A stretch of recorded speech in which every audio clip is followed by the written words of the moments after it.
Hey everybody, what's going on? This is your girl Catrice, and if you are new, welcome to Cocktail Hour with Catrice. Consider hitting that like, that share, and that subscribe button. Join the family. The aunties love me, FYI. So just go ahead and hit subscribe.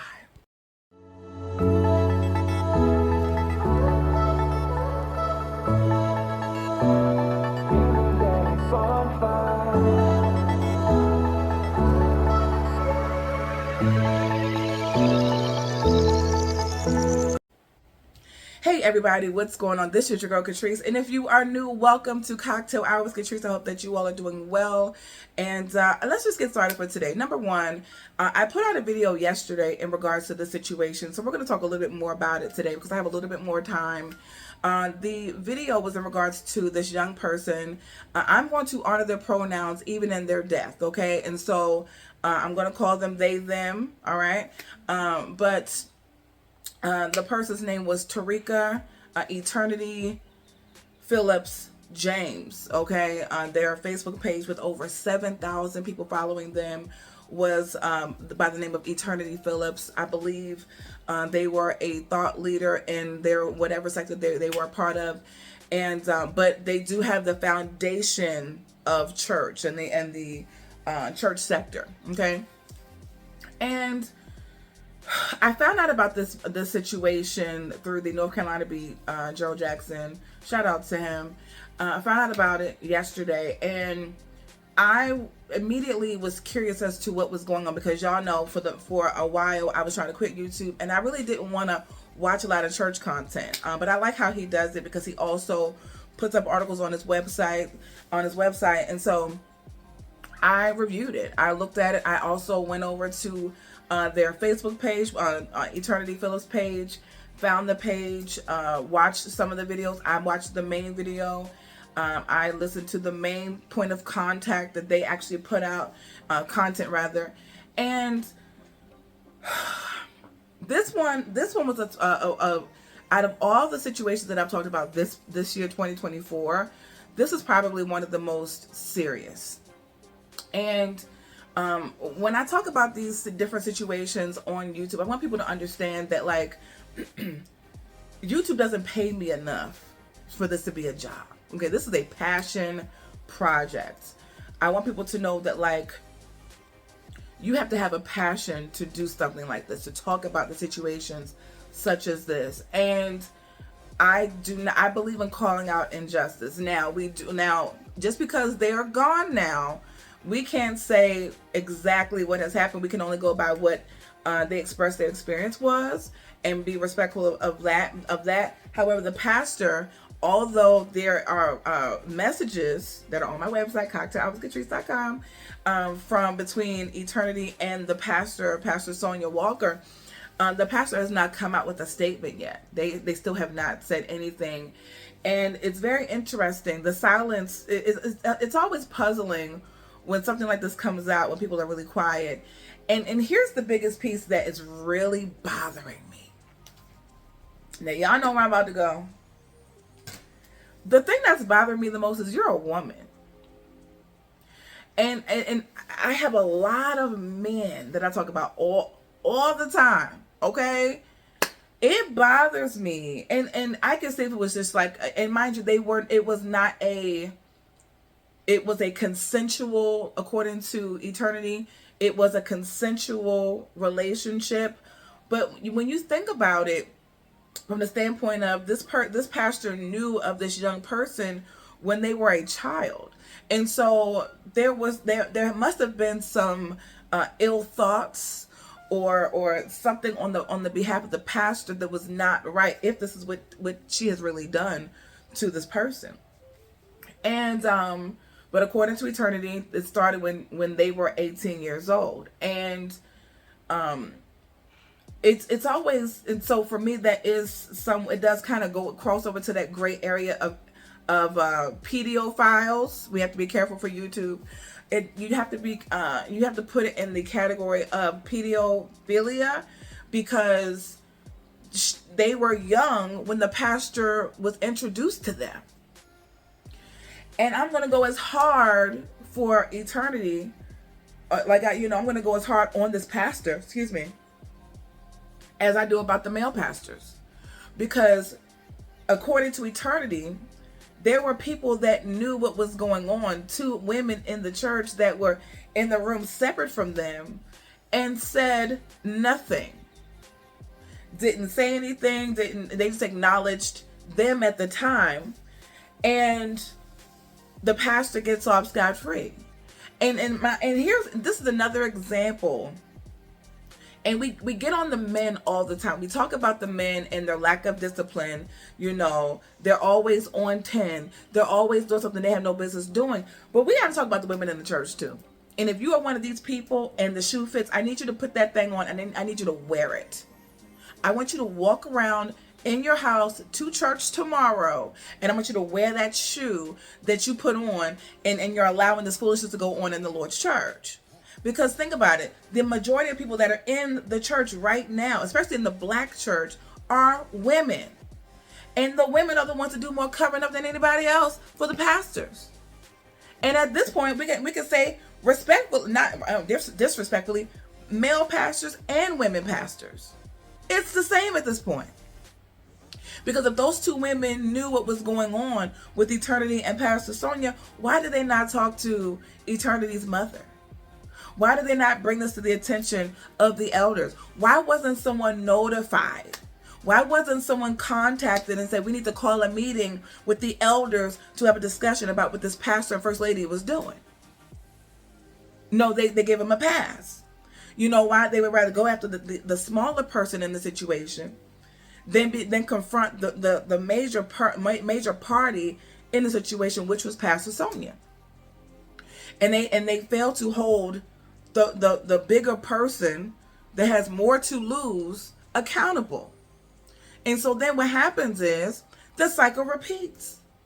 That's why so many male pastors get caught up in scandal, because they keep getting off. People just keep on turning a blind eye to it and acting like nothing's going on. And then what happens? There are more and more and more and more victims that come out and that are developed.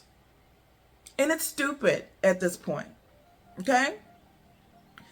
So I'm really irritated, and I cannot lie to you all and say that I'm just not a little heated, because we talk always about the patriarchy. Oh, the patriarchy is but no, the patriarchy can't exist without enablers. And if you have been an enabler, I'm going to tell on myself. There were times where things were going on with my pastor, and I love her to this day, but it don't mean that she's perfect. And there were things that were going on, how she would treat people, how she would talk to people, and we stood by and said nothing. We never called, especially when I was new. You didn't call her out on anything. You didn't say nothing because you didn't want to rock the boat. And then when people would leave, then she would play victim and cry and say, oh, but they didn't want to be in no way. No, you were being mean to them. We have all done it to some degree, and I'm just open enough to admit it. And so I really want people to understand that when we're talking about these pastors, excuse me for a second, and we're talking about these leaders, we can't sit up here and talk about them without talking about the people that know what they're doing and the folks that enable them. Because the enablers are part of the biggest problem that we have in the church. And when I say the church, I'm talking about as a whole, meaning no color, no creed. I was having a conversation with a colleague of mine a couple of weeks ago, probably about 2 or 3 weeks ago. And it's a Jewish person. We sat down, had a long conversation, long talk, and they had to break some hard truths to me about something. I've heard all of my life about the Catholic Church being corrupt, and there's so much, SA cover up and R cover up and M word cover up, and then in the Christian church and all the same things. Never in a million years did I think that I would hear about that in the Jewish culture. However, this person told me that they were victimized by a rabbi themselves, and this person is a male. And they said they were victimized by a rabbi, and the rabbi ended up having to he had to step down. He was I think somebody tried to sue him a couple of times, and the people that tried to sue him were ostracized because they wanted to keep the rabbi in his position. And so instead of holding him accountable, the people that enabled him ostracized those who were accusing him of different things, and they allowed him to stay. What type of world do we live in where we're allowing corrupt preachers and leaders and rabbis and priests to exist in a space where they don't deserve it? If you are right now in a church and you know that something's going on, the thing that you can do that's going to help the church the most is to expose that pastor. And when I say expose, you don't have to be disrespectful about it. I would probably cry loud and spare not and just don't care nothing about it. But what you could do is you can hold that pastor accountable to make sure that they step down or sit down for a period of time, get some help.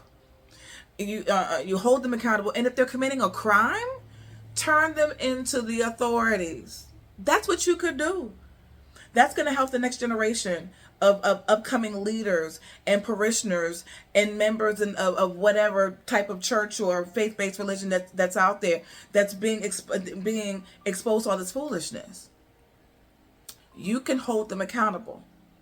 But a lot of people are so afraid of being looked at as being messy, doing too much. I remember back in the day, they used to call me messy all the time. Oh, you being so messy. Oh, she being messy. Oh, she being messy. And I was like, you know what? If I'm going to hold people accountable, call me messy. If I'm going to help somebody to not get R-worded by the pastor or the leader or someone that's in an elder or somebody, call me messy.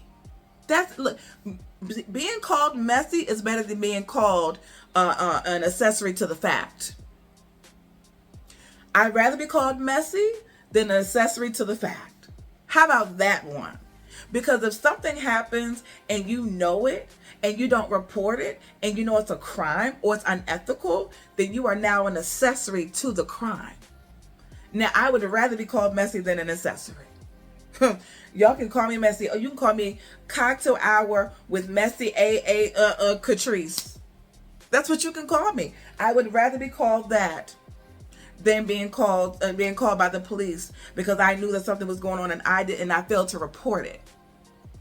I'd rather be messy. I'd be called messy instead of being called down to the police precinct talking about, I need you to identify this body because this person decided to take their own life because you decided to not report it.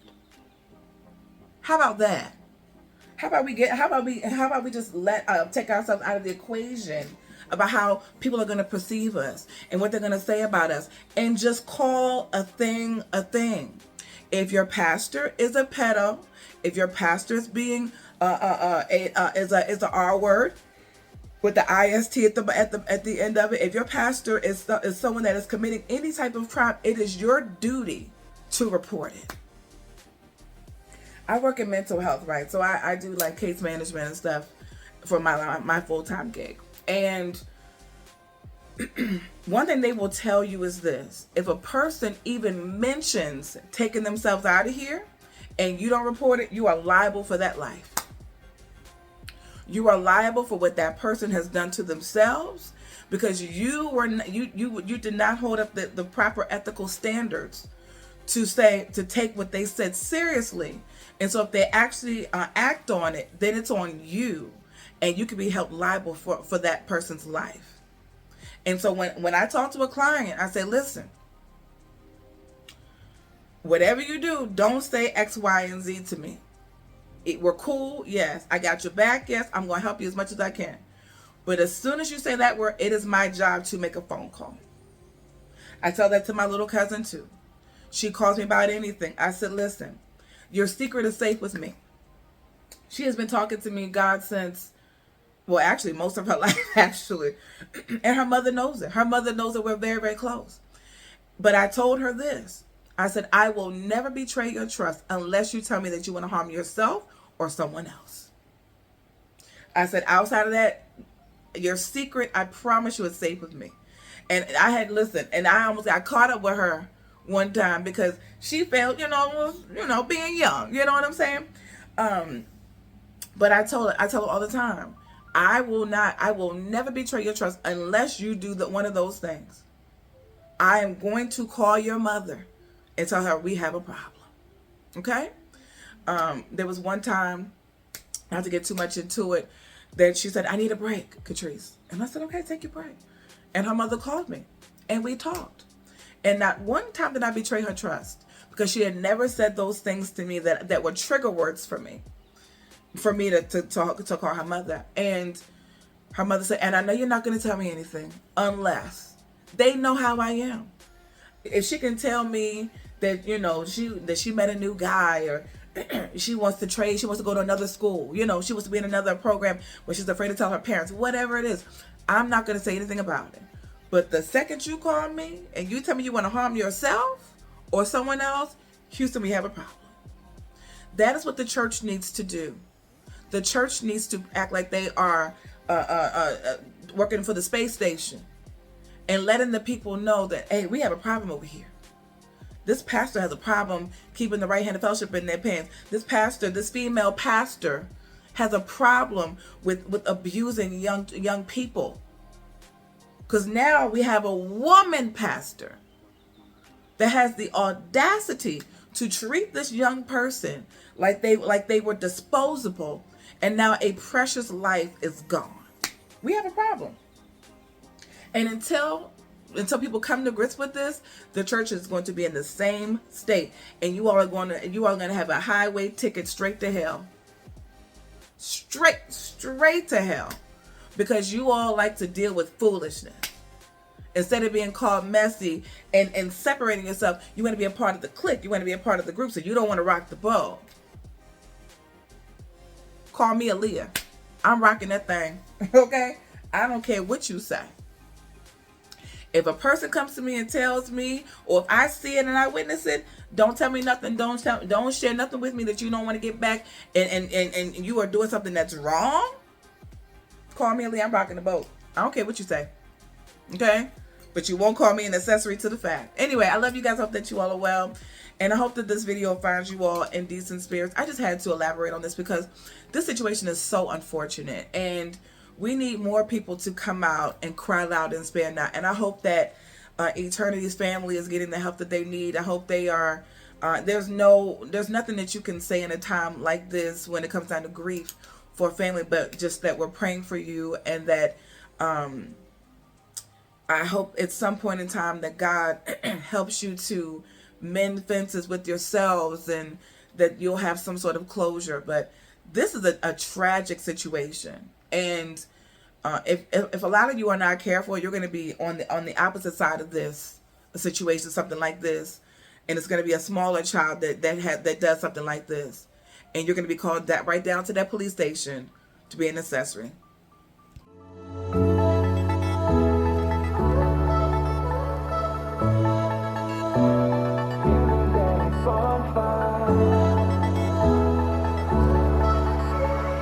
Fun.